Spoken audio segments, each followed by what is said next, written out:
Okay, hello everyone, and welcome to another Talk with the Heart Healthy Doc, Dr. Akil Taher. And you probably already know that Dr. Akil is a family practice physician and a heart survivor patient. He's one who had said that he never thought of himself as being a patient, and the journey has taught him a lot, including some things about diverticulitis, which is our topic for today. So, without further ado, I'm going to let Dr. Akil just open things up and get us started because I know that we all want to know more about it, how to deal with it, how to prevent it, and for ourselves and for those we love. So, Dr. Akil, thank you for doing this, and the floor is yours. Thank you, Lynn, for that very kind introduction. Let me be upfront by saying that I am not only a heart disease survivor, I am also a diverticulitis survivor. So, whatever I tell you, it is also based on my personal experiences. Uh, there's a disclaimer. Please ask your doctors if you have certain symptoms or signs. This is only a way for you to understand more about this diverticulosis and diverticulitis. So let us start with sharing the screen. And here is, okay,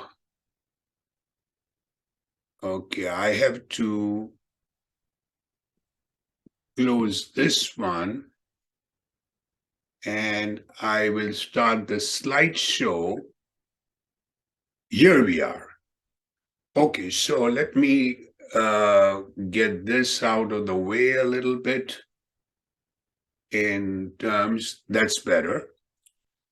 So now, the thing is that I am going to talk about diverticular disease.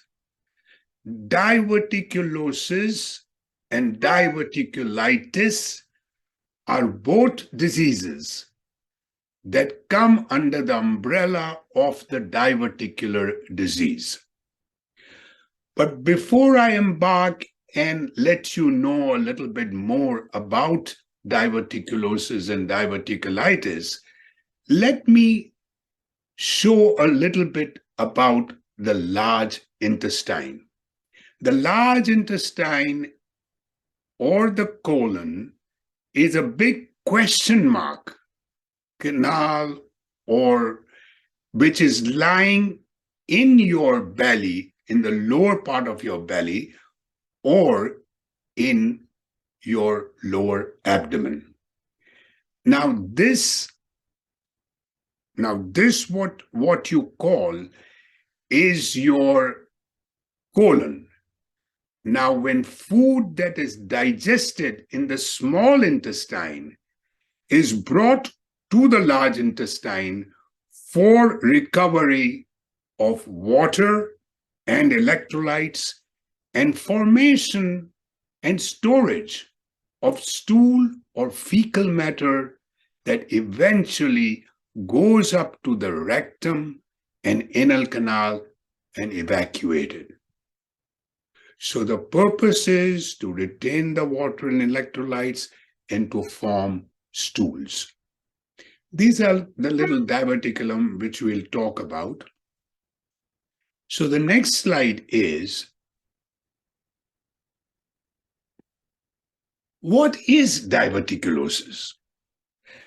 Make no mistake, diverticulosis is preventable, number one. Make no mistake if medical personnel tell you, oh, don't worry about diverticulosis, that's okay as long as you don't have diverticulitis. No, you do not need to have diverticulosis. Diverticulosis is a condition in which there are very small pouches or pockets in the wall of the large intestine, the one which I showed you. These pockets occur when the inner lining of the digestive system pushes through the weak spots in the outer layer, forming this little pouch, which is called a diverticulum. If it is singular, it is called a diverticula if there are a number of these pouches. Now, most of these pouches are located in the lower part of your intestine. So here is a graphic. Look at this. All the little diverticuli which are developed in the weak regions of the colon, penetrating the bowel wall in the lower part of your large intestine. This is the pressure that is caused by moving dry, hard fecal matter in your bowel movements.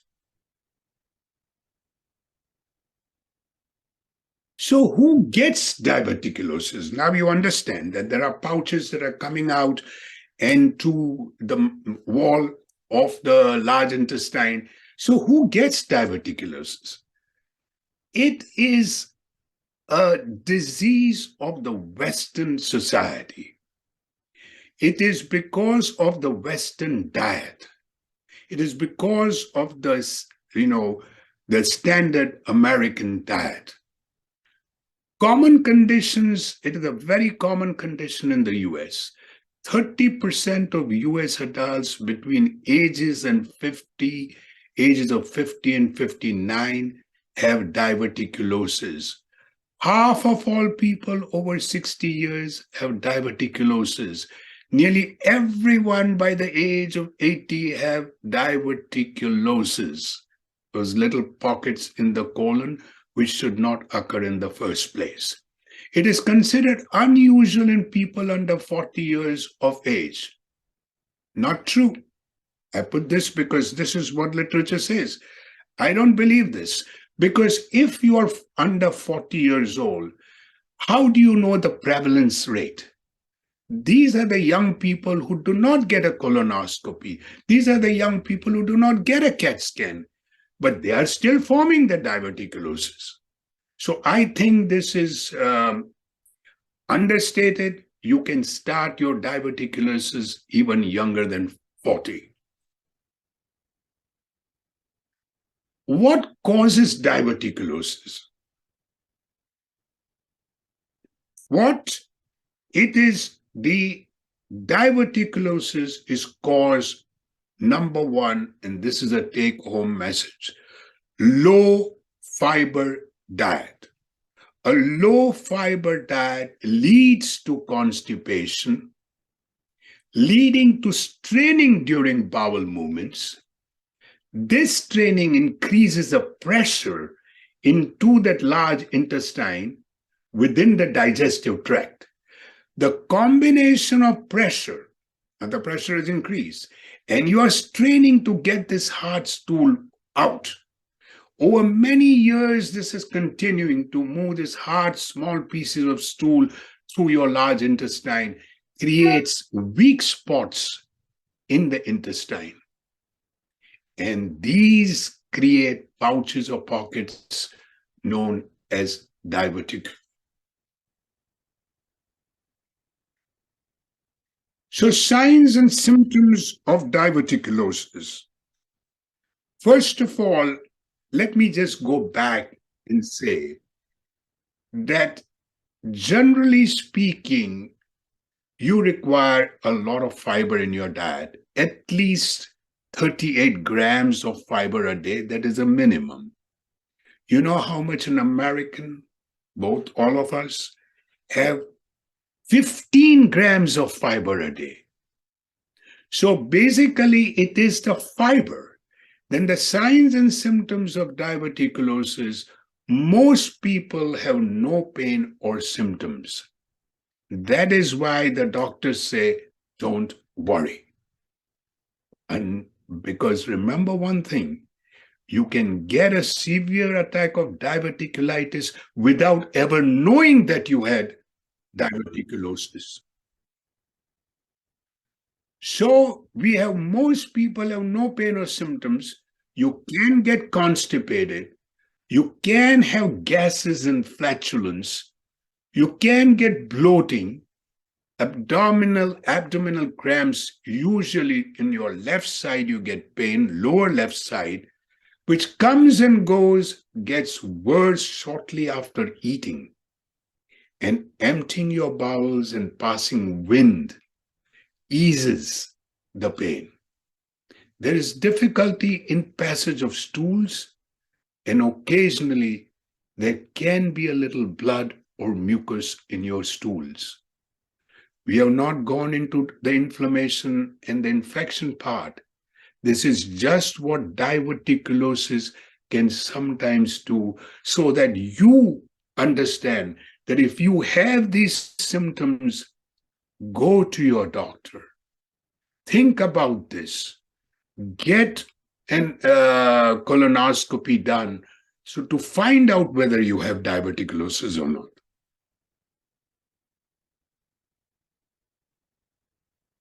So the anatomical location of diverticuli varies with the geographical location.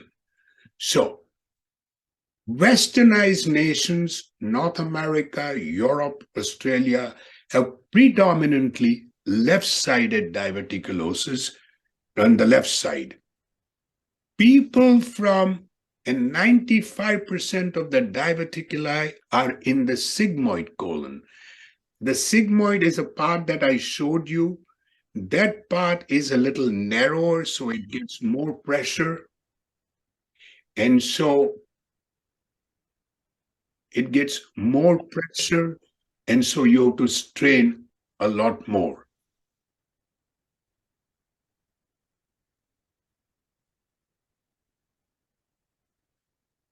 In Asia and Africa, diverticulosis in general is rare and usually right-sided. And even in India, you will find, but most of the time, it is on the right side. Now, having said that, it is rare in India. The reason is, the fact is that we have a lot of problems. We are the heart disease capital of the world. We eat wrong food. We are junk food. Some of us are junk food vegetarians and vegans, but we have enough fiber. So diverticulitis, diverticulosis, and diverticulitis is rare. The prevalence is only in Asia and Africa 0.2%, as opposed to what I just talked about. 70% of diverticuli found in Japan was on the right side of the colon and not the left side. Let's go to the epidemiology. Before the 20th century, diverticular disease was rare. This is the 20th century disease. Prevalence has increased over time. 1907, there was the first reported resection of a complicated diverticulitis by the Mayo Clinic. In 1925, there were 5 to 10%. In 1969, 35 to 50%. And we saw what is happening now, as I showed you in the previous slides. It increases with age, obviously because of the wall becoming weaker. And annually in the US, there are more than 2.7 million outpatient visits and 200,000 inpatient admissions for diverticulitis at a cost of more than 2 billion people.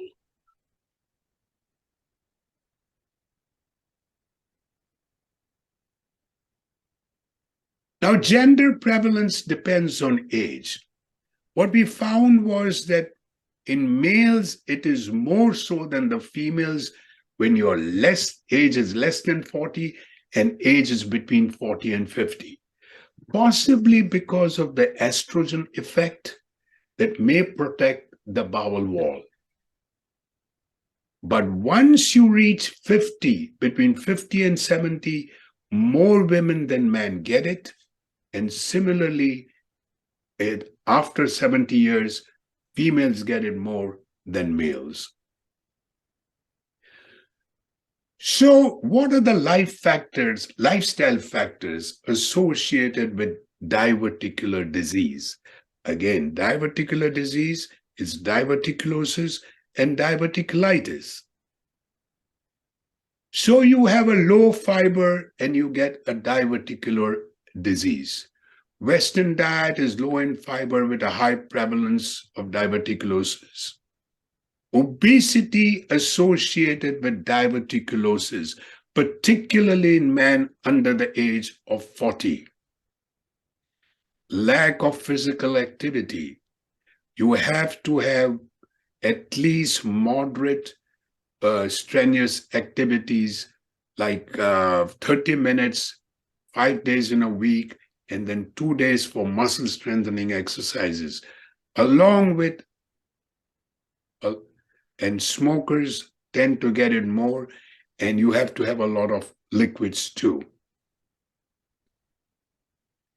Now, chronic use of NSAIDs like your Motrin, ibuprofen, and your corticosteroids, your narcotics, pain medications, your over-the-counter sinus infection medications, sinus congestion medications, all these can lead to constipation and then cause more problems leading to the pockets in the colon.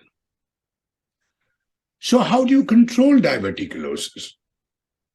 Diverticulosis is different from diverticulitis. We haven't talked about diverticulitis so far. You can control it by a high fiber diet. What it does is it adds bulk and softens the stool. It allows the stool in the large intestine to pass through quickly and reduces the need to strain to defecate. Low fiber diet hardens the stool and increases the need to strain to defecate, increasing the pressure on the lining of the large intestine, causing those pouches. Exercise or physical activity, very important, and plenty of fluids. Now, having said that, diet itself is, fiber itself is extremely important, not only on the fact that it relieves constipation, but it helps with the gut bacteria, microbiome, which is about 5 pounds, which is there in your gut. And it also lowers the cholesterol. So I believe that we who are not taking enough fiber are prone to get this if we continue our diet the way it is today. Now, sources of dietary fiber.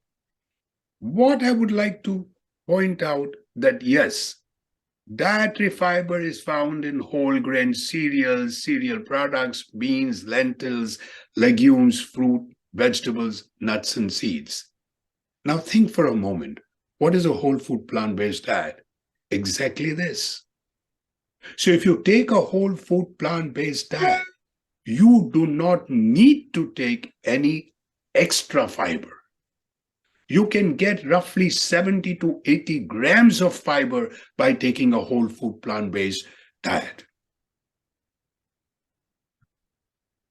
And this is a little hazy slide. Insoluble fiber and soluble fiber are it is just a matter of academics.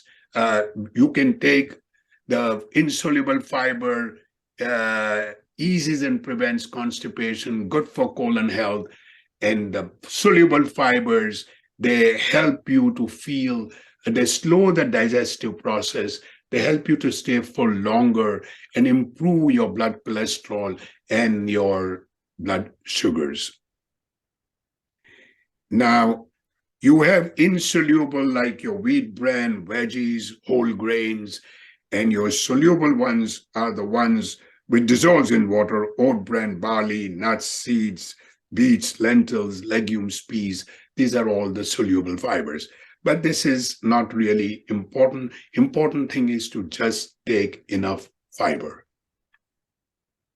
Now, suggest ways of increasing fiber within your diet. A lot of my patients are asking me, what do we do? How do we increase fiber? Start with the breakfast. Choose a high fiber diet with bran flakes or porridge. Go for whole grain wheat breads instead of the white bread. Choose whole wheat pasta, bulgur wheat, or brown rice. Go for potatoes with skins, baked or boiled. And for snacks, try your fruits, your vegetable sticks, your celery sticks, your carrot sticks, your rye crackers, your oat cakes, your unsalted nuts and seeds, and include plenty of vegetables with your meals. Can be a side dish or added to the sauces, stews, or curries. And pulses like legumes, beans, lentils, chickpeas, add it to your stews, add it to your curries, and add it to your salads. And have some fresh or dried fruit, like your figs, like your dates, your fruits, your canned raisins, natural juices. This is all fiber. Now, studies have been done. A study in UK found that increasing fiber from 7.5 grams to 30 grams reduces the risk of diverticulosis or diverticular disease by 41%. That means both diverticulitis and diverticulosis. And increasing your fiber to 40% reduce the risk by 58%. And you have a whole food plant-based diet, which can give you 60 to 70 grams of fiber a day. Now, they did another study which found that impact of vegan and vegetarian diet prevented hospitalization and death from diverticular disease. And then you have what is called the DASH diet, the dietary approaches to stop hypertension, which increases your whole grains, your pulses, your legumes, your beans. So that diet is also great. Of course, it allows a little bit of your meats and your eggs and dairy. You can have a Mediterranean diet, which is also a lot of fiber, a lot of whole grains and legumes and beans again, and your things like your quinoa, your amaranth, all these things are there in the Mediterranean diet. So both the DASH diet and Mediterranean diet will definitely help you from getting diverticulosis. Even people who are on a standard American diet of meat, eggs, and dairy, if they just increase by 25 grams of fiber, it will provide them some protection. So my point over here is that even if people are not whole food plant-based diet and say that they eat meat, eggs, and dairy, your plate should have a little bit of meat on it, a little like a condiment, but most of your plate should be filled with vegetables and all these whole grains and brown rice and whatnot. So it should be used as a condiment. So the natural history of diverticulosis, you have a healthy colon, you get those little pockets, and then what happens? You're asymptomatic 70% till you get severe diverticulitis or a diverticulitis which is not complicated, but there are chances. And you never know till you get it. Then you get 5 to 15% get the diverticular bleeding. And in diverticulosis can lead to diverticulitis, which may be simple in 75% and complicated. This is when you are admitted to the hospital. You can have abscess, closed-in abscess, which has to be drained. You can have obstruction. You can have a perforation, whereby you can get all the fecal matter in the peritoneal cavity. This is serious. This is life or death. And then you can get fistulas, which attach to other organs.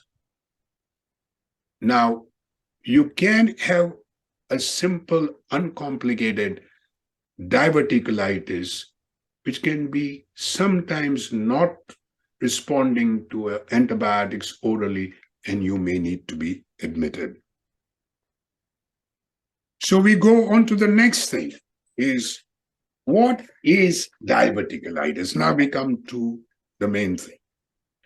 When your diverticula gets inflamed, material is caught in the pockets, causing inflammation and infection and bleeding.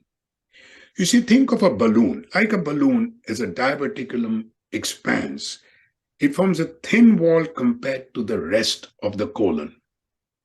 Now, there are healthy bacteria that remain healthy if they are in the colon.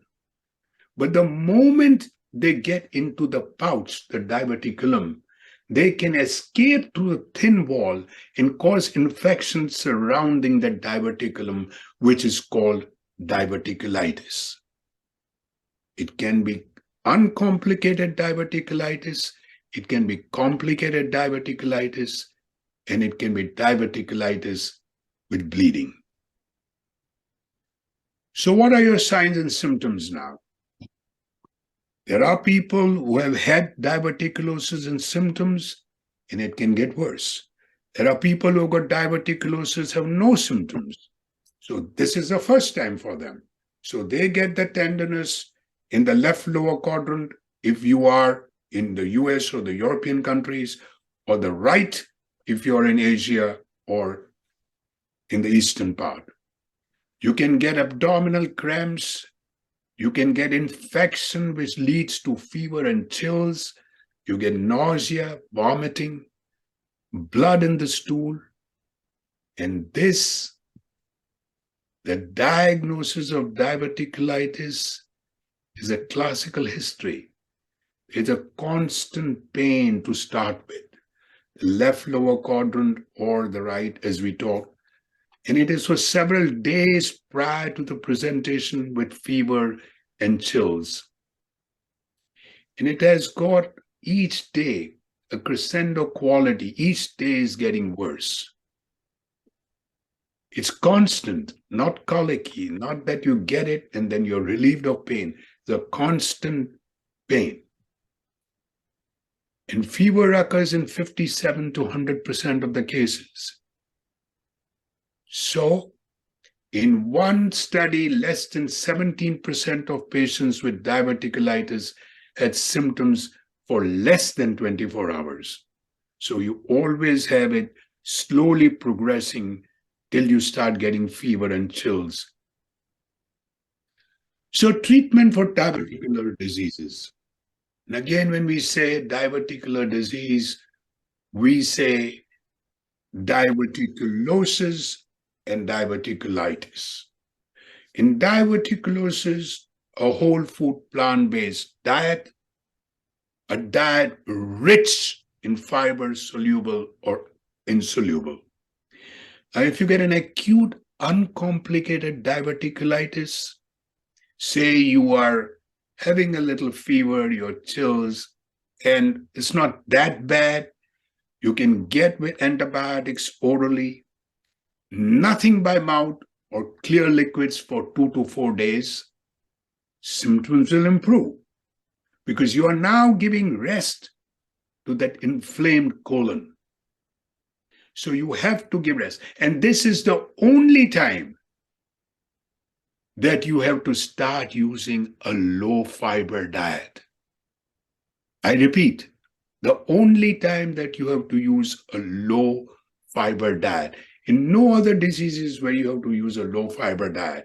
But here, because you have to give rest to the colon, you cannot have fiber now because it will cause more infection or it will cause problems like obstruction or perforations. Your symptoms with a low fiber diet will subside. And then you can start generally with a helpful diet and then slowly increase the fiber. So you reduce the amount of stool when you take a low fiber diet while the infection is present, avoiding obstruction and perforation. So when we talk about it, again, I have a lot of my patients ask me, what are low fiber foods? See, these low fiber foods are a temporary measure to give your digestive system rest. So your diet starts with only clear liquids for a few days. Broth, fruit juices without pulp, apple juice, ice chips, popsicles, fruit or fruit without fruit or fruit pulp. That's ice popsicles without fruit or fruit pulp.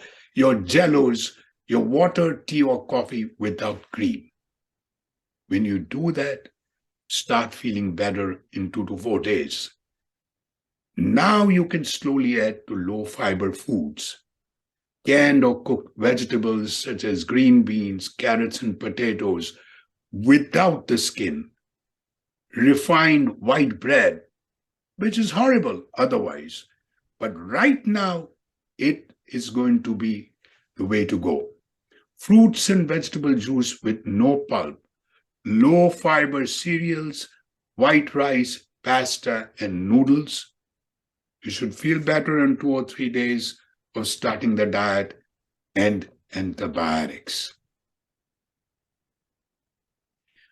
But if you get acute complicated diverticulitis, now creates a problem. You have an abscess formation which has to be drained. You have perforation which can cause fecal matter to get into the peritoneal cavity, abdominal cavity. You can fistula, which is going to some other organ. You can get obstruction, and you can get severe bleeding, and it is not non-stoppable. So here, this is an absolute emergency: parenteral nutrition, IV antibiotics, surgery, where they take out a part of your colon, you get those bags, ileostomy or colostomy. We hope nobody ever comes to this stage. There is bleeding in diverticulum. When a hole develops between a pouch and a blood vessel, bleeding can happen. This can happen in diverticulosis, but more so in diverticulitis. This can cause a large amount of blood to suddenly appear in your stool. The condition is usually painless, and the bleeding usually stops on its own.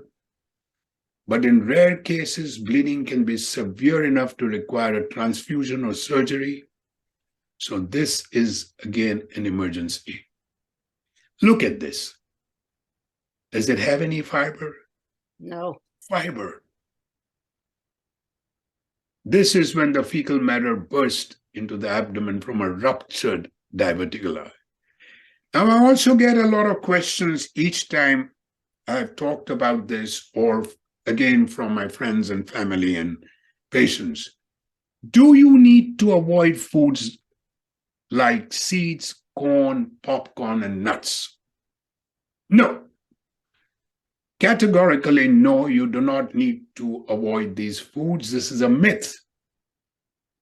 There was a study done with 5,000 men, 18 years and older.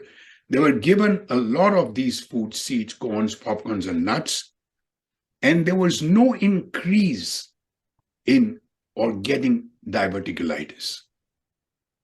So even if somebody is worried about it and say, no, doc, but I had this popcorn and I got an attack, even in that case, why would your seeds and corn and popcorn and nuts go undigested into the colon? There comes a question. If you masticate, if you chew your food properly, your seeds, corn, and popcorn and nuts will not remain seeds, popcorn, and nuts. So the idea is that masticate your food.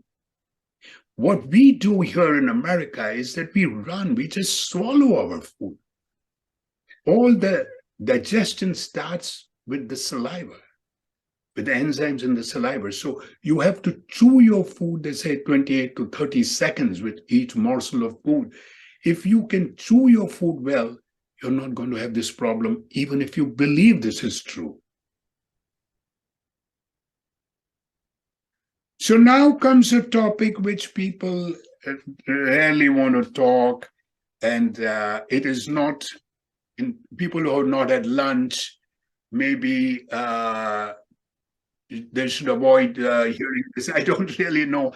I'm just kidding, but your poop can give you a clue. It is a window to your gut health. Trust me, next time you go and have a bowel movement, look at your poop. You don't have to do it every day, but look at your poop. You see, when you sit on a commode, you should take only a couple of minutes to poop without straining or using force. And once you finish, you should have that feeling of completeness of a bowel movement. Size. A normal stool is at least a couple of inches in length, and ideally between 4 and 8 inches. Tiny poops aren't good. You shouldn't be pooping out pellets like over here. Not unless you are a rabbit or a deer. Your shape, the healthiest shape for poop is a long cylinder or a sausage shaped. Your color, it should be brown with shades of brown. And then your consistency, ideally between firm and soft, not too loose like this, not too hard like this. So this is extremely important as far as I'm concerned, because I will tell you why. And the next one is my final thoughts. But before giving you my final thoughts, let me talk to you about my story. Why am I in a position to talk to you about this? Not because that I am a doctor, which is of course a reason, but I have been a patient of diverticulosis. Till the age of 61, I created my own unhealthy lifestyle. My food was totally standard American diet of meat, eggs, and dairy, and I did not care what consequences it would have. There had hardly any fiber in my food. It was a couch potato, did no exercise. Liquids, yes, now and then. And so, what happened? I used to take a lot of anti-inflammatory, Motrin, ibuprofen.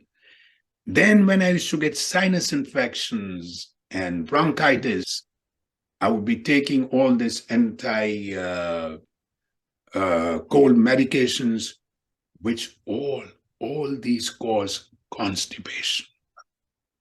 Once I had this constipation, I would be sitting on the commode for hours, forcing to get the feces out, the stool out.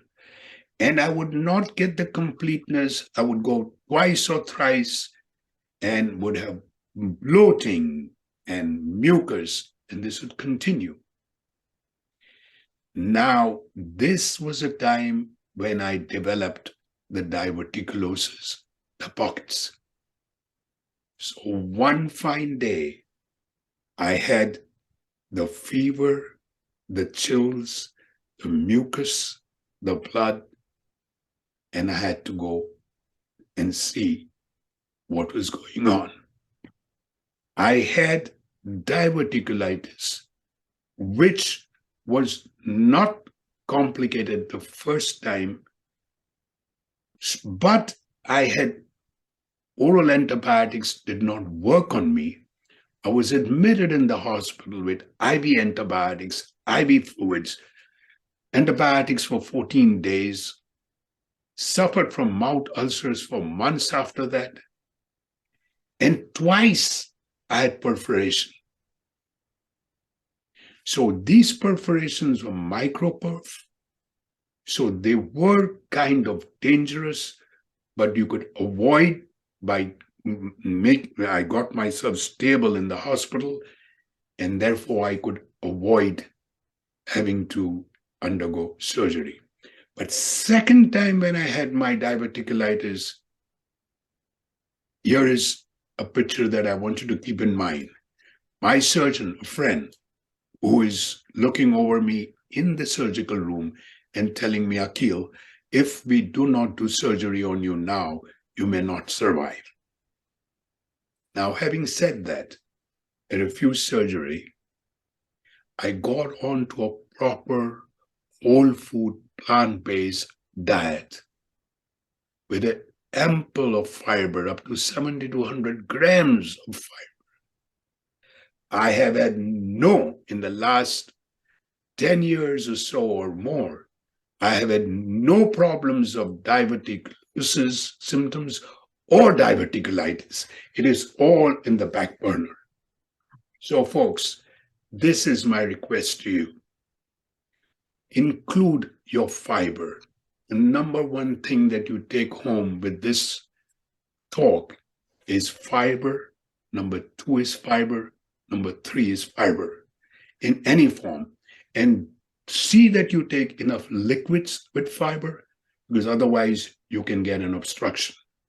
So my final thoughts on this subject are the best way to prevent diverticulosis, including progression to acute diverticulitis, appears to be a general healthful diet, preferably plant-based with adequate fiber intake, hydration, high physical activity, and no smoking. This applies to both preventing your first attack of acute diverticulitis and hemorrhage and preventing it from happening again. So if you do not have diverticulosis, you can prevent it. If you got diverticulosis, there are some studies which have shown that if you take fiber and the force is not that much, your diverticuli can actually shrink. And then with acute uncomplicated diverticulitis and mild cases of acute complicated diverticulitis, which happened to me, in diverticular hemorrhage, bowel rest for 2 to 4 days with clear liquids, followed by a low fiber diet till your symptoms subside. Thank you very much. Hope you gained something from this talk, and I'm open to anybody having any questions. Thank you.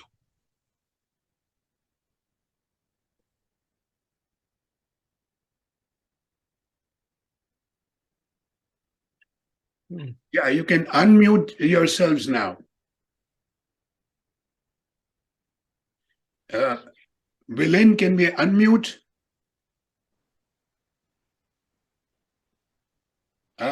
Everyone should be able to unmute themselves, unmute and ask your question, or put your question in the chat box so Dr. Akil can see it.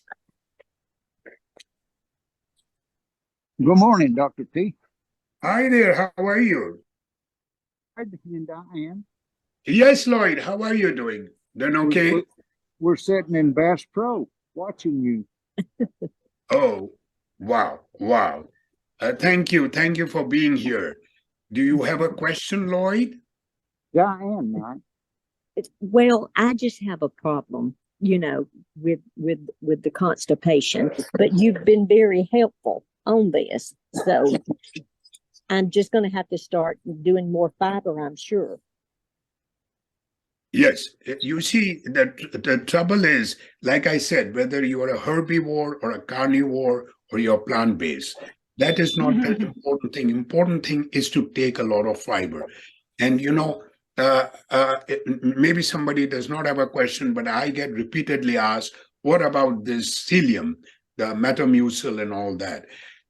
I say this to those people. If you are not getting enough fiber in your diet, by all means, take the psyllium to increase the bulk. But remember one thing, that fiber does not actually give you nutrients, micro, macro. Well, the whole food plant-based or increased vegetables and fruits and other things gives you that nutrient value with the fiber. While if you just take your psyllium, your metamucil or what have you, that is also another problem is that sometimes they're sweetened. And so you get a lot of sugar out of it. So idea is to increase your fiber in any way, in taking enough liquids with it so that it does not obstruct. Okay. Thank you, sir. Not at all. Anybody else with a question? I have a question. I just wanted to know, is soluble fiber as good as insoluble fiber, or you definitely need to have insoluble fiber for a good bowel movement? You can see, this is, as I said, it's academics. You can have soluble or insoluble fiber. You see, the idea is that your insoluble fiber or your soluble fiber will eventually help in increase the bulk. Because what really happens when your food is digested and comes over to be evacuated in the large intestine, that is when your water and all that is taken back in the body. So now your fiber is really getting the gel, this thing. So to me, whether it is soluble fiber or insoluble fiber, it should do its work. But have a combination of both, you know. So if you take a lot of wheat bran, veggies, whole grain, whole wheat, and then it becomes an insoluble fiber. If you take a lot of seeds and nuts and lentils and legumes, this becomes your soluble fiber. So if you have a happy mixture of both, nothing like it. Got it. Thank you. No problems. Any other questions? Like I do. Yes, Francine. No questions. Just I think this is information that I wish everybody could get, because I have friends that don't ever eat much fiber at all, and they don't drink much at all, and they don't exercise at all. And it's just a shame that we have such indifference to these healthy concerns. I mean, I know people who, when they buy a new car, they read the owner's manual and follow every single thing, when to rotate the tires, when to change the spark plugs. But and a car can be replaced. Last time I looked, this real estate that we inhabit right now is not replaceable. So it's a shame that your information isn't disseminated everywhere. I just, is it possible that this can be recorded and I could forward it to other people? Francine, this is recorded, and I will tell Willin to forward it to all of you, the recording. I think if you're registered, you can get the recording automatically. And Francine, thank you so much. That was so well put. I could not have done it better. You're absolutely right. And this is man-made. So why Yes. should we suffer? This is really It's voluntary. This is a voluntary illness, it sounds like to me. correct. Absolutely. Any more comments? Any more questions? Dr. Tahar, Yes, how are you? this is Paul. How are you? Paul, I'm doing well. What is your question, my friend? Do you have like a printout or some kind of sheet that shows like soluble and insoluble and the best things to eat and the best things not to eat?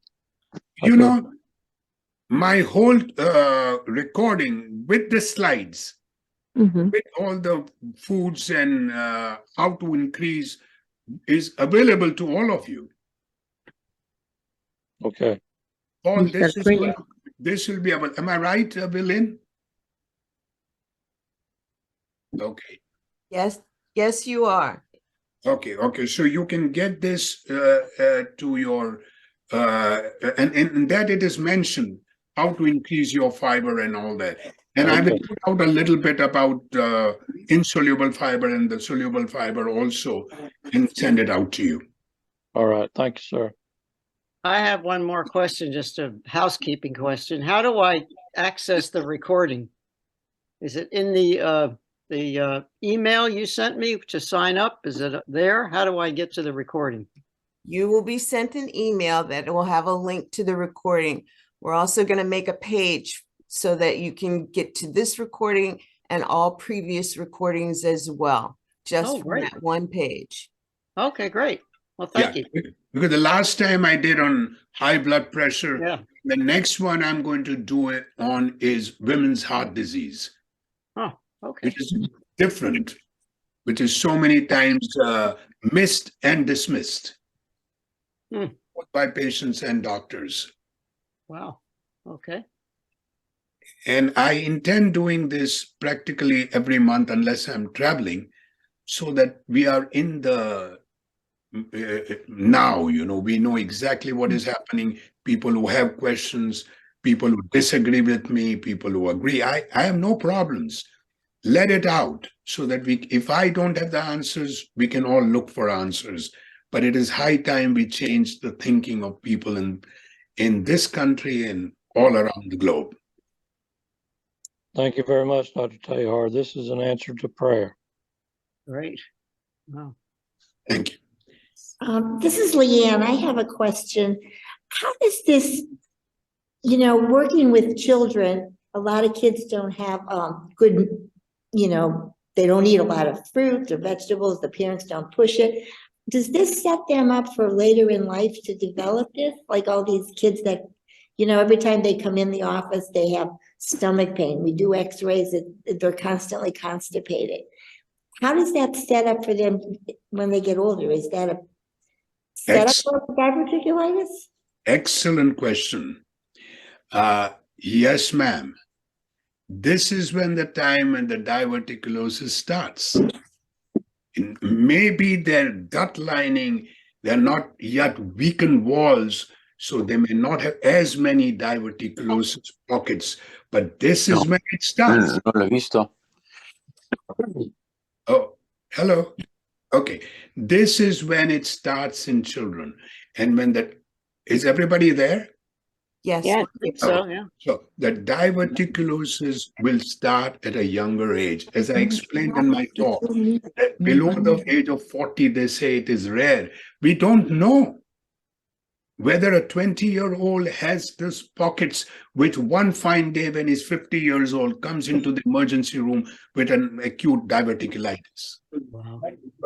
So you have to make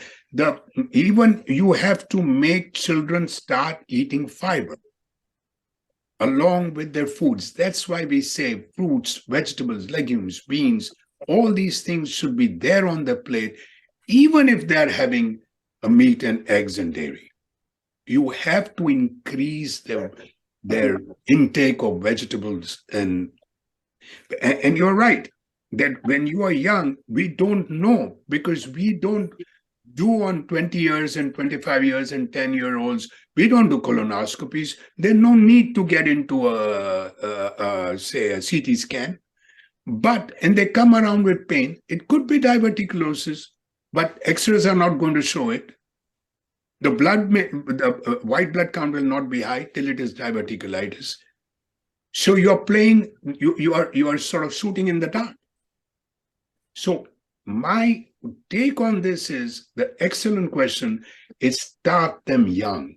Let them have more fiber in their diet when they are young, because it is increasing.